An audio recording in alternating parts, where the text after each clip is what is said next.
మందార పూలు శిరోజాలకు ఎంతో మంచిదని మనందరికీ తెలిసిందే.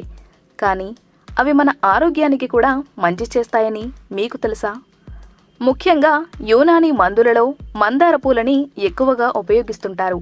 దీంతో శరీరంలోని కొలెస్ట్రాల్, మధుమేహం, రక్తపోటు, మూత్రపిండాలకు సంబంధించిన వ్యాధి, గొంతుకు సంబంధించిన వ్యాధులు తదితర జబ్బులకు మంచి ఔషధంలా పనిచేస్తుందంటున్నారు నిపుణులు. విటమిన్ సి, కాల్షియం, పీచు పదార్థం, ఐరన్, నైట్రోజన్, ఫాస్ఫరస్, టెటరిక్, ఆక్సిలిక్ యాసిడ్, ఫ్లైవనైడ్ గ్లైకోనైడ్స్ తగు మోతాదులో లభిస్తాయి. దీనివలన శరీరం ఆరోగ్యంగా ఉంటుందంటున్నారు వైద్యులు.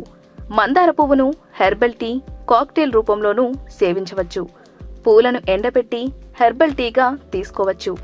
దీనిని ఎలా తయారు చేయాలంటే, నీటిని ఉడకబెట్టిన తర్వాత ఎండిన మందార పువ్వులను అందులో వేయండి. అందులో చక్కెర, కాస్త టీ పొడి కలుపుకొని టీలా తయారు చేసుకోండి. దీంతో హైబిస్కస్ హెర్బల్ టీ తయారవుతుంది. ప్రతిరోజు దీనిని సేవిస్తుంటే ఆరోగ్యానికి చాలా మంచిదంటున్నారు వైద్యులు. ఈ వీడియో గనక మీకు నచ్చినట్లయితే లైక్ చేసి షేర్ చేయండి. మరిన్ని లేటెస్ట్ అప్డేట్స్ కోసం మా ఛానల్ని సబ్స్క్రైబ్ చేయడం మాత్రం మర్చిపోకండి.